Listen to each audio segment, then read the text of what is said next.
Good morning, and another beautiful day, especially today to be the Lord's day. It's good to see you folks. We should have everybody from 6th grade up in here to hear a very, very special message. Brother John Kackelman is with us today. The subject of Ukraine is on our mind, the things that are going on in that part of the world, and the efforts that are going on here to help in what ways that we can. So we look forward to hearing Brother John today. I've known Brother John since somewhere in the 1980s, and I've got to tell a story. My first conversation with him, he was preaching in Mayfield, Kentucky at Northside, and of course that's my home county. I called him and I said, I'm looking for staff for West Kentucky Youth Camp. And he said, Steve, I'm not a camper. So he's not a camper, but he is one extraordinary missionary. So that's what we get to hear from him today. And he has his wife Jennifer with him, and he's not, unfortunately, not going to be able to stay too long because he's got to get back for other responsibilities. But we're glad that he made time in a very busy schedule to be with us today, and we look forward to hearing him. So I'm not going to take up any more of his time and just let him tell the story, and if there's time left, perhaps a few questions at the end. Brother John.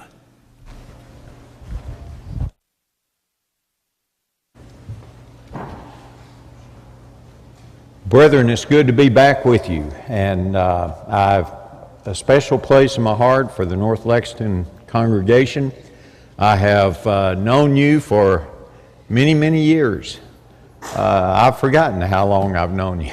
It's always been fond recollections, and especially the great work and faithfulness that you have. And of course, you have been with me, partners with me in mission work for, again, I have no idea how long.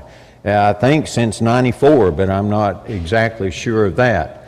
But I do appreciate this congregation very much. I appreciate the work and the labors that you do. You have been involved in a number of activities that have helped our mission efforts. I remember, Steve, one cold January morning, I think it was -5 degrees. We had 2 containers we were loading out from a nursing home here in Lexington, and this congregation came, and they actually did a lot of work prior to the loading because they had to take the headboards, footboards off and get everything moved, and that work just made it go so well. And then you showed up, a number of you showed up on that freezing morning to help us load those containers, and those went into Ukraine as well. But we were given the hospital beds and some chests and some other items by that nursing home. I think they had actually bought the nursing home out, and it was being turned into another facility. I forget all the details there. But more recently, you involved yourself in the bucket campaign, and you almost got 100 buckets, and so we are so thankful for your response to that and the great showing that you did in getting those buckets. And then they went down to Columbia, Tennessee, and they were loaded out on the first container that Columbia loaded, and they should be arriving, if they're not already. We have 9 containers in port. 2 of them haven't been offloaded from the ship yet. But we're beginning to get those containers in, and they will be distributed throughout Ukraine to the various spots, and you'll see some photos that I have in regard to that.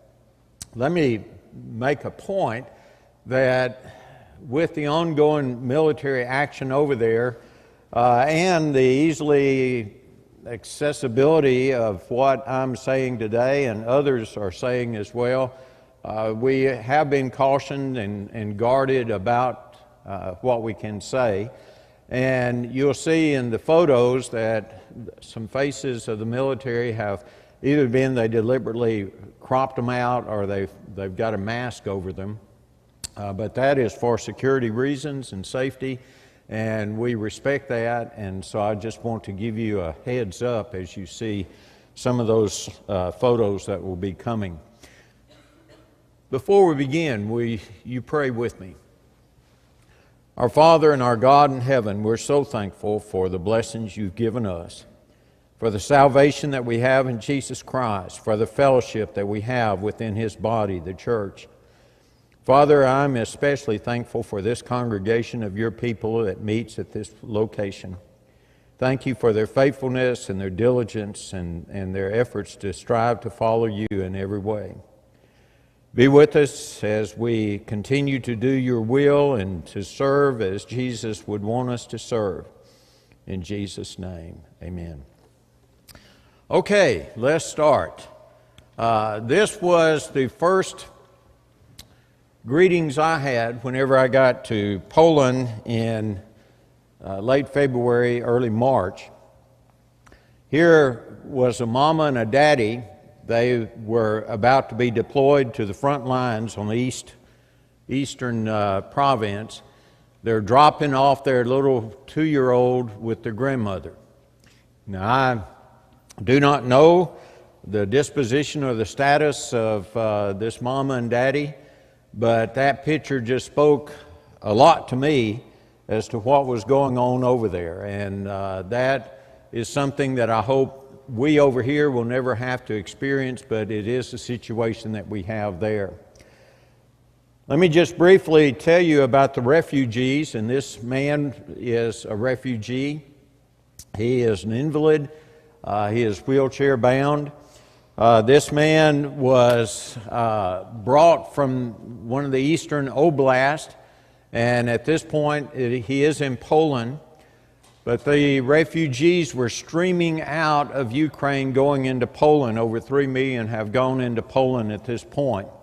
And so all along the border between Poland and Ukraine, which is the longest border of any neighboring nation to Ukraine, there were a number of reception centers that were set up. And this man here was at one of these centers. And at the peak of the initial wave of refugees, this particular facility was handling over 300 a day, and they would come in and they'd sleep, and you'll see different things about this location. Here I am with a bucket that had been sent. This location was a Jewish worship center that had been actually taken over and was receiving the refugees and then passing them on. This is the big room. That man in the wheelchair is off to the left there. But can you imagine 300 people sleeping in this room? And you see the mattresses. There'll be others that you'll see as well. At this refugee center, they had a closet that was full of shelves, and in these shelves they had things that the refugees would need. And no doubt you'll see some of the things that you put in your buckets as you were collecting for the buckets to go to Ukraine.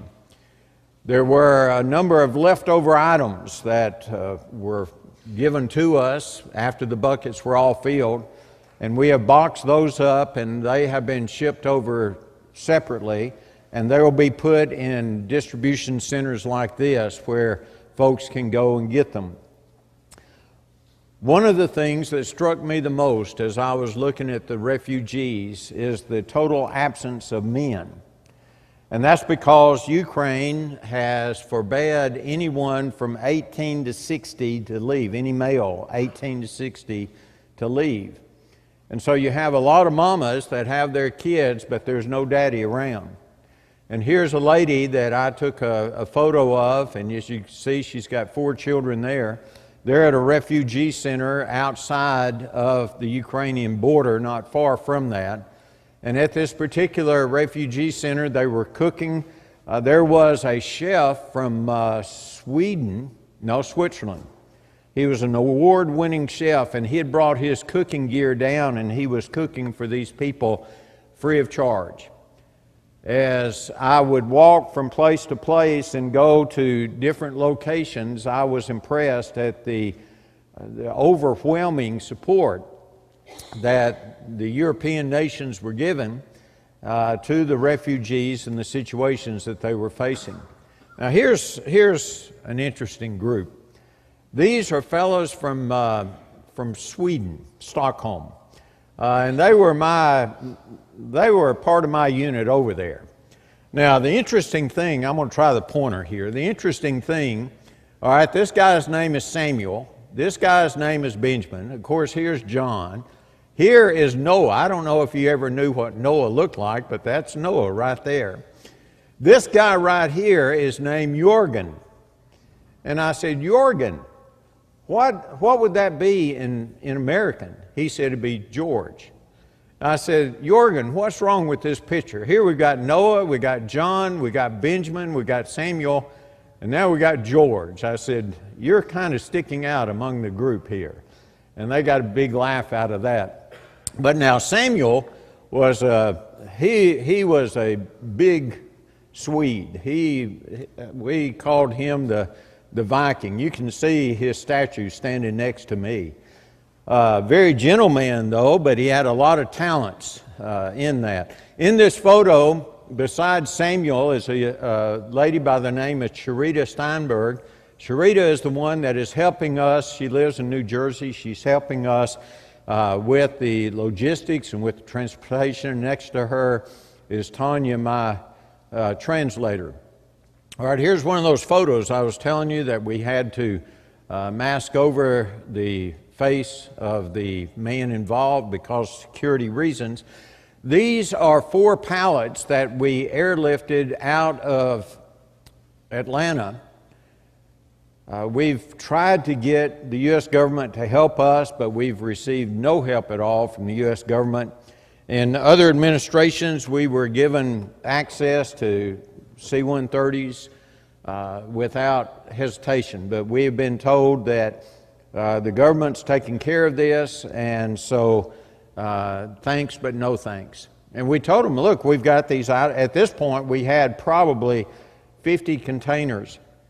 And we had food, we had medical, we had all the things that the people were at. I said, we've got these things free. All we need is transportation. And you're going over there. And they said, well, thanks, but no thanks, because we've got our own people we shop through and that we'll buy these things through. So we'll just do it the way we are. So everything that we've done has been done through the private sector. And these 4 pallets were the first ones that were shipped. They were carried by UPS on a special delivery into Warsaw's airport, and then we brought them into Ukraine. Here's more items that are being distributed. These were the first responders in Ukraine. Here is a fella in Kyiv. We have been able to purchase items within Europe, and these were shoes that came from Switzerland, and this is showing that he delivered these. Here is a hospital that was receiving some of the items that we had airlifted over there to them. Here again is another truck with pallets that were airlifted into Poland and then trucked into Ukraine, and this is right at the border as he's crossing into Ukraine. This man's name is Peter, and Peter is the one that helps us to clear the customs in Warsaw at the Polish airport and get the clearance so that we can take them on into Ukraine. Now here's an interesting story. At this point, we have shipped probably 62 loads going over. This is one of the 62 loads, but it was a massive load. And this is only part of it. We were given by Cipra Pharmaceuticals 313 pallets of pharmaceuticals, antibiotics, medications. They said they are yours, but you've got to transport them. And so we began trying, and if those of you that have read my reports, you can remember as we're talking about the Louisville meds and the great need that we have to get these from Louisville to a staging point where they can be taken overseas. I thought it was going to be a lost cause. And really, from the get-go, we've had nothing but problems with this. It was a great gift, but it was full of problems. But what happened was that we were able to get them trucked from Louisville up to an Air Force base in New York. And then from that Air Force base in New York, there was a group that paid for a C-130 to take them into a military base in South Poland, and from there we trucked them into Ukraine. So eventually these medicines reached Ukraine and they have been distributed, and here's one of those places that they were distributed. This was in Odessa. No, it was in the city of Vinnytsia.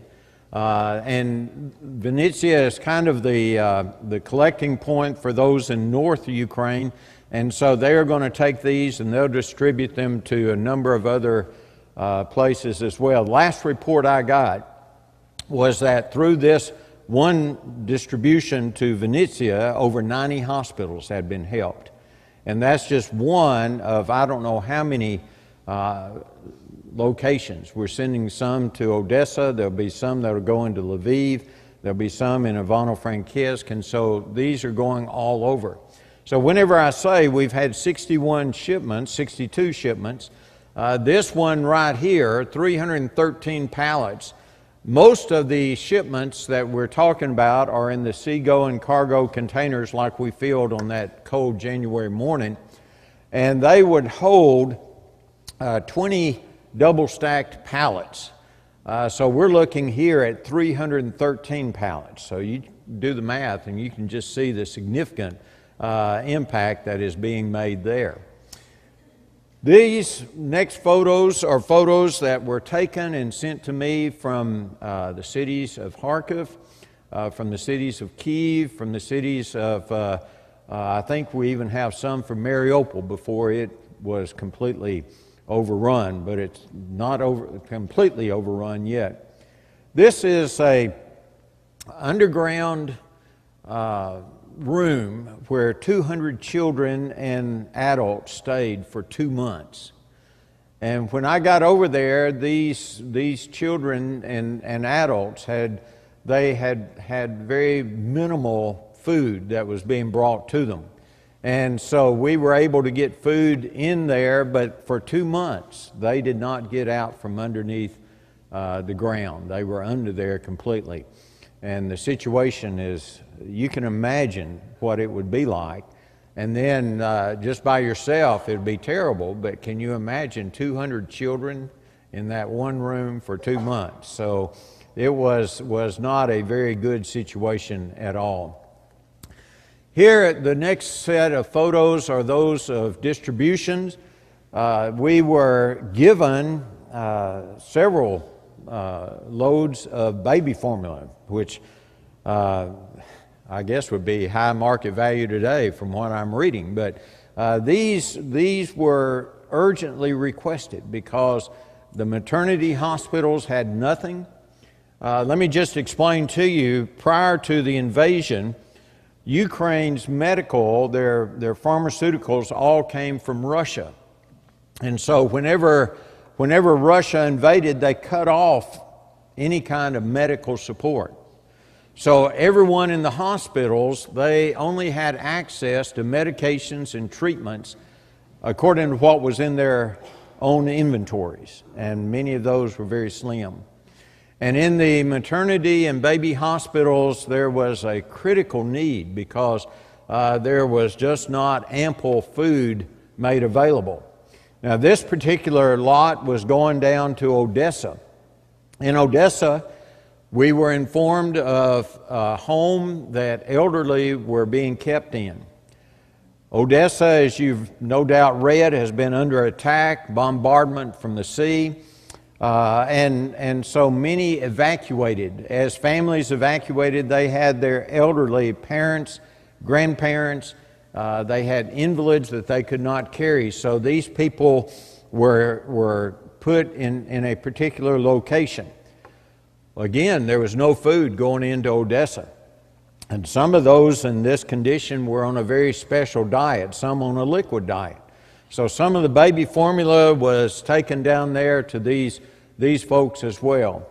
This man, the shorter man, is Mayor Anatoly from the village of Lisets. Anatoly has helped us for many years, probably 15 to 20 years. Standing beside him is Ruslan, who is a member of the Lord's Church in Ivano-Frankivsk. But Anatoly has been helpful in providing us warehousing and helpful in distribution. Anatoly was a colonel in the militia, and he has been able to use his influence to help us very much. I owe a great deal to Anatoly and for his help. Whenever the items come in, they are delivered, and then we pack them up on smaller trucks. And that's because Russia thinks that if you take a cargo container in, then it's got weapons, and so they have been bombing those, striking those, trying to destroy them. And so we bring them in, we put them in smaller trucks. In this particular photo, the man right here is Ivan Skaliba. He is the evangelist in Ivano-Frankivsk. And this is at the church building that we are constructing in Ivano-Frankivsk. And he has things that are stored there, and they have been giving out medical to various people. Here are some more distributions that were given. These individuals received those from, we take it in, we distribute them, and then they keep going out into smaller groups. The Lord's Church in Ivano-Frankivsk is doing well. No missile strikes have struck Ivano-Frankivsk significantly. Now, they did hit the airport, and there is a military base close there that they have struck. But as far as the congregation, they're doing well. This is an assembly in the 1st of March, and you can see Yvonne standing up there in front of everyone. They have had an increase in attendance of those that have fled from eastern Ukraine. Now, eastern Ukraine speaks Russian, western Ukraine speaks Ukrainian. And while they use the same alphabet, it's a totally different language. And so an opportunity that has developed, the people coming from the west want to learn Ukrainian. And so we've had groups going over and teaching the Bible by teaching English, and no doubt you've been familiar with some of those. We've had them to do it in Ukraine. I know there's been a large emphasis in China doing that. So I wrote Yvonne and I said, Yvonne, here's an excellent opportunity. These people are wanting to know Ukrainian. Teach them conversational Ukrainian by teaching them the Bible. And last I heard, he said that was a good idea and they were going to implement that. So I'm looking forward to that. We do have children's classes still going, and here's a young man that's holding up a children's Bible. There are fruits that are coming as a result of this. The man that you see that is doing the baptizing, his name is Vladimir, or Vlad. Vlad is from the city of Kramatorsk. Now, you may remember the news reports about the Russian missile hitting a railway station and killing a number of civilians. Well, that was Kramatorsk. That's where Vlad was the preacher. I have visited Kramatorsk a number of times, taught Bible classes there. We have distributed a number of containers of humanitarian aid helping the church. Well, Vlad and his family had to move out because of the war, and they are staying in my translator's apartment at this particular point, and this lady came from Kramatorsk, wasn't a Christian, and Vlad studied with her and she wanted to obey the gospel, and so she was baptized in the bathtub at Tanya's apartment. All right, here's more distribution, especially again hiding the faces because of security reasons. And every time I would go into a refugee center, I was told you can take photos outside, but no photos inside. They don't want faces of children or adults, because with the photo recognition programs that they are able to run, they're able to find these people on whatever social media they're using, and then they can use that to track them and to either blackmail or persecute their families. And so it's a very strict rule of security. And anybody aware of security knows how dangerous that is to post photos on any form because of the evil that is present. But here it's brought home very, very well. This is the church that's meeting in Wrocław, Poland. Now, Wrocław, Polish, I don't know if you've ever seen the Polish language, but to me it's one of the most unusual. Wrocław is spelled W-R-O-C-L-A-W. Now, in Montgomery, we'd call that Warclaw. But every time I'd say Warclaw, I'd almost get clobbered because they'd say it's not Warclaw, it's Wrocław. I said, all right, I'll try, but y'all be patient with me.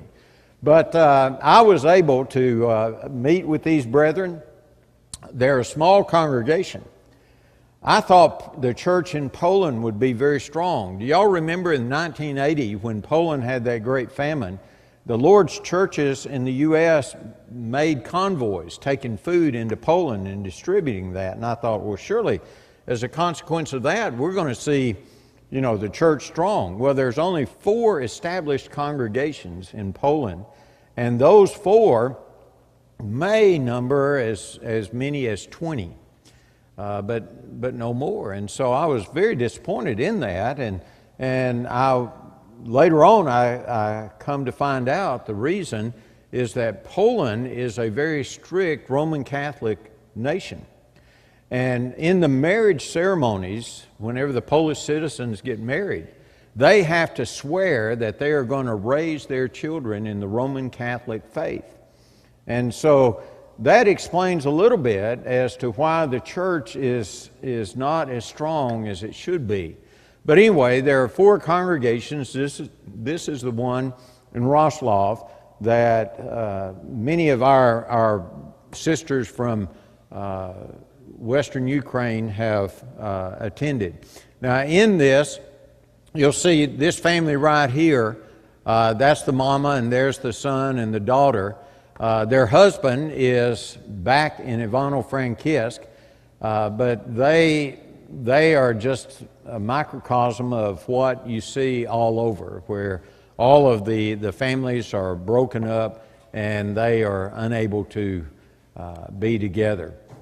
This lady is from Kiev. Her husband was a preacher in Kiev, and her name is Sophia, and I forget the names of her 2 sons there, but she came up and she lives with her mother, but it takes her 4 hours one way on a train to get to the worshiping assemblies on Sunday. In the congregation there that I visited in Warsaw, there was another brother there that had to ride a train 6 hours to get to it. And so this impressed me, because here's the dedication and commitment. I wonder how strong our commitment would be. Would we ride 12 hours on a Sunday to spend in the worshiping assemblies? It's a challenging thought. But Sophia and her sons come every Sunday. And she's trying to get her mother to come, but the mother is not very willing at all. This is a little girl that is the daughter of one of the members in Wrocław, and I thought you'd enjoy seeing her photos. Here is Sophia, the young lady, and Sasha, the young man. That's Marina's children. And I have known Sophia. I was there when she was born in the hospital in Ivano-Frankivsk, baptized her mother and the father. Now here is the elderly home that I was talking about in Odessa. And this is just one. We've helped a number of the elderly homes through our work and the things that are going on. The situations in their homes are not very good at all. In fact, you think back probably 75 years to the conditions that would be in in the nursing homes here, and that's about where they are at this point. We did help to furnish some of these beds in this particular home, and the furnishings along with it. But you go in these places and it's really depressing, but they have a wonderful spirit, and we've helped them mainly with food. We were able to give them food that they desperately needed.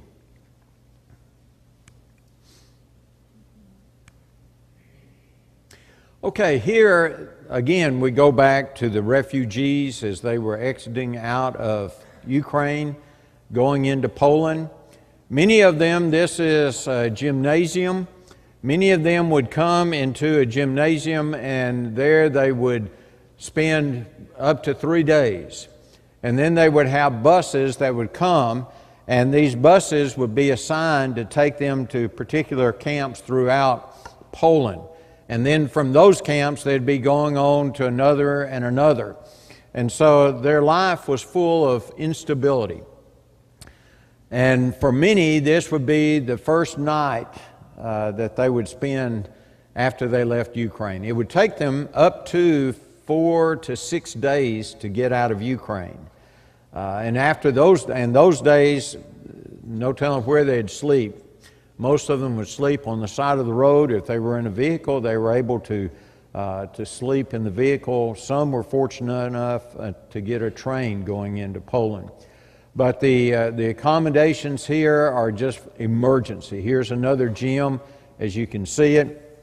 And every time I look at this photo, and then I look back to that little girl that was receiving something at school, I look at the floors, and the floors over there in many of the places are like the floors I remember when I was going to school. We had wooden floors, and you'd come in and they'd have that oiled smell. You'd smell that oil as soon as you walked into the room. Well, they don't oil their floors, but they paint them. But just look at the sleeping arrangements that they have. You have a little pallet, and then you have a chair that you put your stuff in. There's no privacy. You have absolutely nothing. But they do have access to those commodities like I pointed to you previously, where they could at least get some personal hygiene items.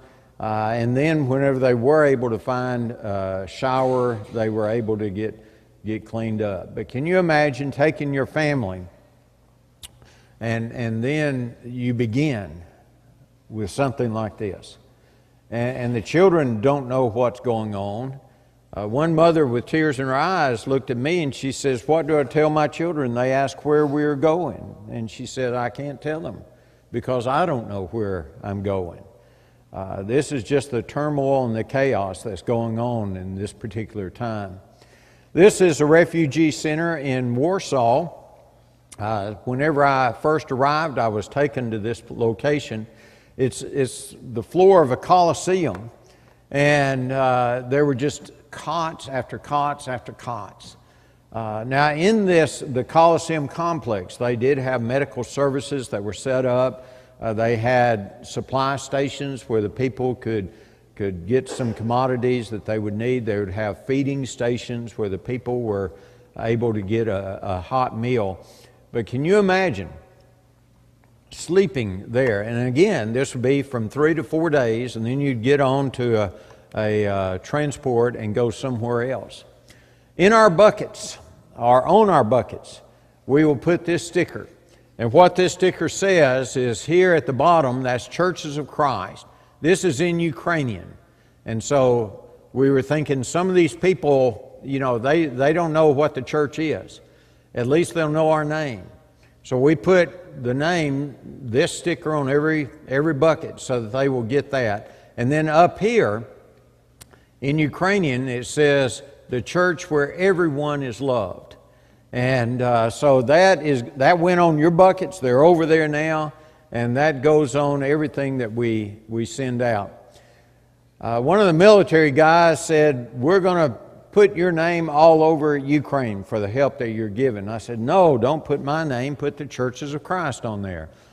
Well, some colonels just won't listen to what they're told, and so You know, so here's the sign. And he got Dalraida wrong, but at least he got Church of Christ right. And and he was true to his word. Again, you can see the military and the IDs cut. But here's another. This was at a special needs children's clinic that was outside of Kyiv. And so some of the things that we sent there were distributed to those children. Now, interestingly, here's Lowe's. Now, they don't have Lowe's over there, so you see a Lowe's box, you know that's coming from our donations. And again, here's a couple of Lowe's boxes. This was, again, on a street corner where the refugees were being taken care of in Kyiv. Here's more of the Odessa deliveries.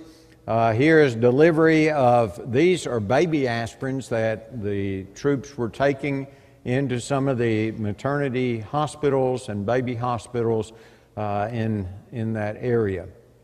Here is a photo I received, I think it was last week, and those of you that get updates, you'll recognize it because that just was so impressive to me. This is a distribution that was made in the city of Nikolaev. Nikolaev is just north of Odessa. Nikolaev was one of the initial targets of the Russian forces, and so they've cleared Nikolaev, and these people were needing commodities. And so Ivan and the brethren sent some commodities by way of the military down there, and they snapped this photo of the people so eager to receive the things that we often take for granted. Here is something that, you just can't forget. As I would go to each of the refugee centers, there would be a wall, and this wall would have photos of children. In the early days, one of the border crossings that I visited, they would have 15,000 Ukrainians coming across there. And they said it was just like a sea of people moving across. In that chaos and confusion, some children are going to get separated from their families. And each refugee center will have a picture like this. Is in Polish, describing the little child and giving information as far as a contact number for them. But it's just not one, but it's every refugee center. There's walls and walls of photos of children that have been separated, and that's unfortunately one of the collaterals of war that you have with the separation of children from their parents. But as a parent, we all can understand you're already suffering, but now it's even worse. Well, let me give you a brighter picture here. In Columbia, Tennessee, you have Lily Mae that's helping out down there. And Lily Mae was helping to bring some commodities in that the Graymere Church of Christ down there had bought, and they were going to put into their buckets. And then here, let me close with this. This is a photo of my granddaughter. And the children there at Graymere decided that they would put a personal note into the buckets. And I wish I'd thought about that before. I don't know if you guys did that or not, but I've tried to encourage people to have the children put something in, because nothing communicates care like that. And so somebody got online, they Googled this phrase, "Ukraine, we care about you." And the children there copied it in their own way, and then they put that in the buckets. Now, of all the commodities in the buckets that will be appreciated, and all of them will be, but these notes are going to be appreciated, I think, even more. So that gives you basically understanding a very brief picture about what's going on. Now, as Steve said, immediately after services, Jennifer and I have to leave, because tomorrow morning at 7:30 a.m. I have a trailer truck coming from Houston with donated items, and it's going to be offloaded. And then at 9:30, we have a container showing up that will be loading the buckets and the personal hygiene, boxes of personal hygiene bags. And on Tuesday morning, we have another container coming at 9:30, and we'll load, medical supplies that have been donated to us, and these will be shipped over into Ukraine, distributed as you saw in the photos. In addition to that, last week we were loading out 5 other containers, and these were loading out of Holly Springs, Mississippi, Judsonia, Arkansas. We have loadings going out everywhere. And there's been an overwhelming response from the Brotherhood to these efforts. And it's so encouraging to me that in the midst of all this evil, you see the righteousness of God's people shining, and it's going to bear fruit. It will bring forth. I know, and I'll speak about that in the lesson this morning. Habakkuk 1:5, I have come to appreciate more than anything, because often we ask God why, and we don't really get an answer, but there is an answer that is coming. There it is right there. Look, he says, be utterly astounded, for I will work a work in your days which you would not believe, though it was told to you. Now, brethren, I believe that. And when I was preaching in Poland, I used that text on 2 different occasions, because I believe it. I believe our God's in control. And our God is going to make things happen that we can't even imagine. Ephesians 3:20 is another one, 20 and 21, that God is able to do exceeding abundantly more than we ask or think. And so we don't rely on our own resources, but we rely upon the resources of God. God needs us to work with Him because, as the old saying goes, we are His hands and we are His feet. And He uses us, and how good it is to be used by the Almighty God to accomplish the things that we're doing. Have we had any bells yet? 1. Okay. Let me just real quickly, I don't know how much time we have, but about 3 minutes. Does anybody have questions? Maybe there's something you saw up there or something I didn't discuss that you would like me to address. If I can't do it, Steve can. Yes? I know this sounds ridiculous, but were they allowed to bring out any funds, like to buy things that they would need, or they have to be given everything?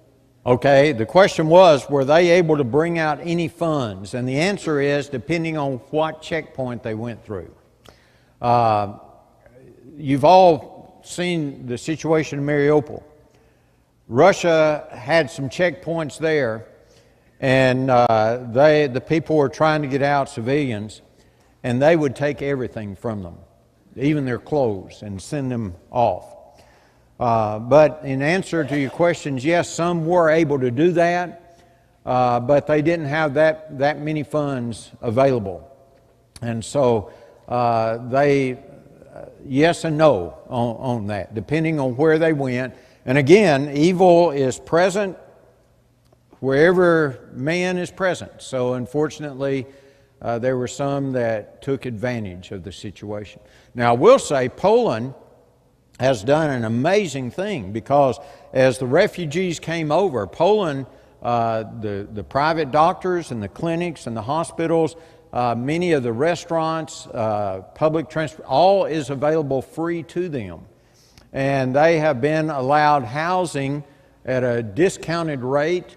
They're able to have free train transport or a greatly discounted transport as they leave and they go to other locations. So their financial needs are being assisted and helped, but there's still a great need. And in addition to that, I've had some congregations contact me and they say, what can we do to help the Lord's church in Poland that's helping these brethren? And I've been able to route several donations through, and those are being used and a very wise stewardship to help as well. That cuts me off.